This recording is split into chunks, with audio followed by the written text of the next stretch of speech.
মালারি হরিবল মালারি হরিবল মালারি হরিবল মালারি হরিবল। হরিধ্বনি দিতে দিতে যাচ্ছিল শ্মশান বন্ধুর দল। আকাশে মেঘ জমেছে কালো ছায়ার মতো। কিভাবে যে শ্মশানে পৌঁছবে সেই নিয়ে ভীষণ চিন্তায় পড়েছে শ্মশান বন্ধুরা। যেতে যেতে সকলেই বলতে লাগলো নানা রকমের কথা। কিন্তু পরিতোষ ম্লান মুখে আকাশের দিকে তাকিয়ে বলল, গতিক সুবিধার দেখছি না বকুলদা। একটু পরেই যদি বৃষ্টি নামে তাহলে ভিজে একসা হতে হবে। আর নিতাইয়ের বউটা যেভাবে মারা গেল, দিন দিন যেন সন্দেহবাদী হয়ে উঠেছিল। কেন রে, কি হয়েছিল? মৃত্যুটা যে স্বাভাবিক ছিল না তা বোঝাই যায়। স্বামীর সঙ্গে কি নিয়ে যে তুমুল ঝগড়া লেগেছিল সেদিন। পরে অবশ্য ঝগড়াটা মিটেও গিয়েছিল। তারপর সে ধান সিদ্ধ করতে বসে।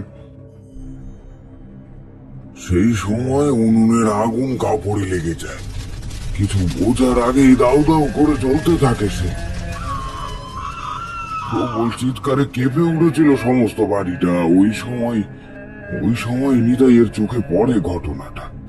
তাড়াহুড়ো করে সে এক কলসি জল ছুড়ে দেয় স্ত্রীর দিকে, কিন্তু তখন অনেক দেরি হয়ে গেছে। আগুন ছড়িয়ে পড়েছে গোটা শরীরে। শেষ বেশ যখন আগুন নিভল, তখন তার স্ত্রী মাটিতে পড়ে আছে, একটা ঝলসানো নিথর দেহ। আর শুনেছি মৃত্যুর আগ মুহূর্তে সে চিৎকার করে বলেছিল,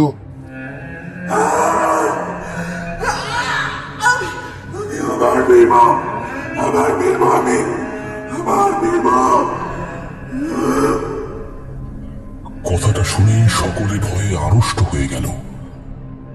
একজন চাপা স্বরে বলল, ভাই, এই সময় ওসব কথা কেন বলছিস?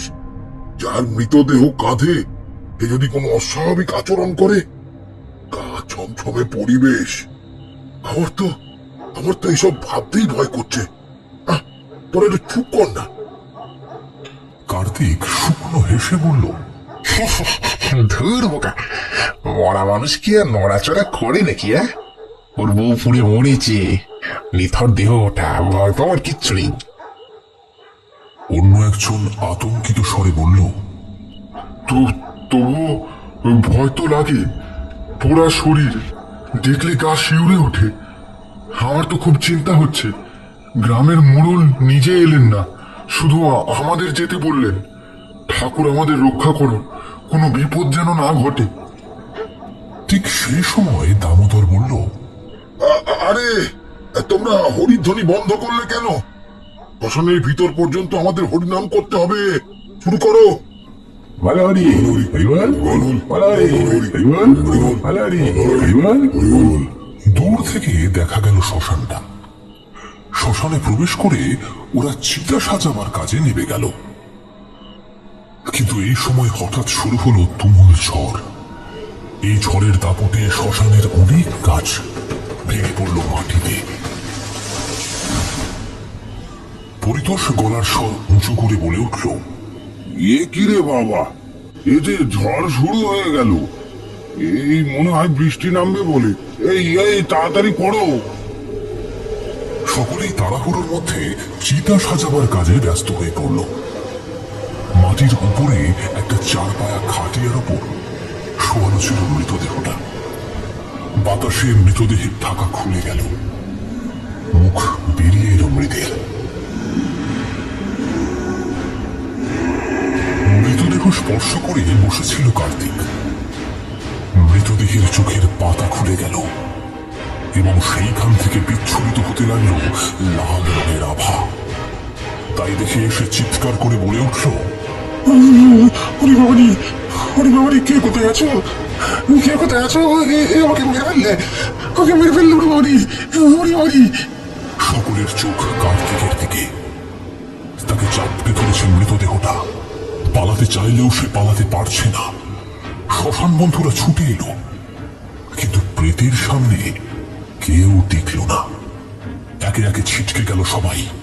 ভয়ে কাঁপতে কাঁপতে পরিতোষ বলল, কিন্তু তখনই বলেছিলাম যে এত রাত্রে এখানে না আসতে, কিন্তু আমার কথা কেউ কানে দিলে তো। এখন যে করেই হোক আমাকে পালাতে হবে। কিন্তু এই সময় চিৎকার ভেসে এলো। কেউ যেন সজোরে বলে উঠল, প্রতিশোধ আমি নিতে চাই। আমার অতৃপ্ত আত্মা গোটা গ্রামটাকে উজাড় করে দেবে। আমার স্বামীও রেহাই পাবে না। দাও দাও করে চলবে গোটা গ্রাম।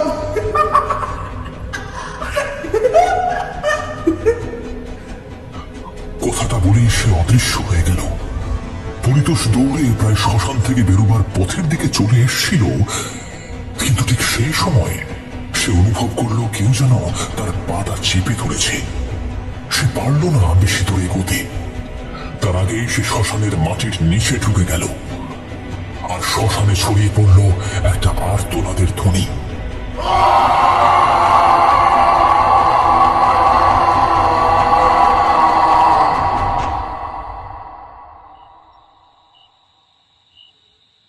রাতের বেলা সবে মাত্র খেতে বসেছিল নিতাই। খেতে খেতে সে বলল, যাক বাবা, মরেছে বাঁচা গিয়েছে। সারাদিন শুধু আমাকে জ্বালিয়ে শেষ করে দিত। এই নে নে নে, জোরে জোরে বাতাস কর, হ্যাঁ জোরে জোরে বাতাস কর। তার বোন অনুপমা সাড়া দিয়ে বলল, তা যা বলেছো দাদা, আমার তো তোমাকে দেখে কষ্টই লাগতো। বাড়িতে অমন লক্ষ্মী ছাড়া বউ থাকলে সংসার করা যায় নাকি? কথাগুলো যখন অনুপমা বলছিল, ঠিক সেই সময় বাইরে সদর দরজায় টোকার শব্দ হলো। আর টোকার শব্দটা শুনেই ভ্রুকুটি করল অনুপমা। তারপর বিরক্ত হয়ে বলে উঠল, এই অসময় আবার কে এলো? দাঁড়াও দাদা, আমি দেখে আসি। পায়ে পায়ে এগিয়ে গেল সে, কিন্তু দরজা খোলার সঙ্গে সঙ্গে সে চিৎকার করে উঠল। তারপর দরজার হুড়কো খুলতেই দমকা বাতাসে দরজার পাল্লা দুটো খুলে গেল। চমকে উঠল অনুপমা। নিতাই বাতাসে নাক টানল। তারপর বলল, এ কি পোড়া পোড়া গন্ধটা আসছে কোত্থেকে? ওরে বাবারে, বৌদি, তুমি এখানে এলে কি করে? আমি ফিরে এসেছি, কিন্তু মরে যাবার পরেও আমি ফিরে এসেছি। আমার যে এসে বাকি আছে। আমি যে কষ্ট পেয়ে মরেছি, আর তুমি এদিকে রসনা তৃপ্তি করছো। এবার তোমার শেষ দিকে আমি যাবো। কিন্তু কিন্তু তুমি তো মরে গিয়েছিলে, তাই না? আমি মরে গিয়েছিলাম, কিন্তু তবু ফিরে এসেছি। এবার তোদের পালা, তোদের আমি আজকেই শেষ করে দেব। কথাটা বলেই নিতাইয়ের স্ত্রী তাদের পালাবার পথ দিল না। সামনে দাঁড়িয়ে থাকা তার বোন অনুপমার দিকে দুটো হাত বাড়িয়ে দিল। অনুপমা কষ্ট পেয়ে বলে উঠল, দাদা, দাদা আমাকে বাঁচাও। আমার আমার যে কষ্ট হচ্ছে, আমাকে উদ্ধার করো। এই এই ও ছেড়ে দাও ওকে, ছেড়ে দাও বলছি অনুপমাকে। তুমি কি চাও? হ্যাঁ কি চাও? তোমাদের রক্ত চাই, এখানে বিনাশ চাই। কেউ তোমরা আমাকে প্রতিহত করতে পারবে না। এই বাড়িতে আমি আগুন লাগিয়ে দেব। আগুন। অনুপমার গলা চেপে ধরা অবস্থাতেই মূর্তির চোখ দিয়ে বেরিয়ে এলো তীব্র দ্যুতি। এই দ্যুতি গিয়ে লাগলো ঘরের চালে। দাউ দাউ করে জ্বলে উঠল পুরো বাড়িটা। নিতাই হতভম্ব হয়ে বলে উঠল, ছেড়ে দাও বাবা, আমি তোমার কাছে ক্ষমা চাইছি, আমি ক্ষমা চাইছি। আমি কিচ্ছু করিনি, ওই তো দরজা খোলা আছে, আমি ওই দরজা দিয়ে বেরিয়ে যাই, প্রাণ রক্ষা করি আগে নিজের। আমি পালাই। দাদা, তুই আমাকে এখানে এইভাবে ফেলে যাস না। তোরা কিছুতেই আমার হাত থেকে পালাতে পারবি না। তোকেও আমি জীবন্ত পড়িয়ে মারবো। দেখ কেমন লাগে। আমার যেরকম কষ্ট হয়েছিল, সেই কষ্ট তোকে ফিরিয়ে দিতে এসেছি আমি। নিতাই দৌড়ে ওই খোলা দরজার দিকে এগিয়ে যায়, কিন্তু ওই সময়ই দরজাটা তীব্র শব্দে বন্ধ হয়ে গেল। নিতাই দুই হাতে দরজাটা ধাক্কাতে ধাক্কাতে বলে, খুলে দাও দরজা, দরজা খুলে দাও, আমাকে এখান থেকে বেরোতে দাও। কে কোথায় আছো? আমাদের এখান থেকে নিয়ে চলো। কেমন রাক্ষসে ময়ূর খপ্পরে পড়েছি রে বাবা। হেসে উঠল নিতাইয়ের বউ। তারপর বলল, যতই গলা ফাটিয়ে চিৎকার কর না কেন, এখান থেকে তোকে নিয়ে যেতে কেউ আসবে না। তুই আর তোর এই বোন সকলকে এখন গ্রাস করবে।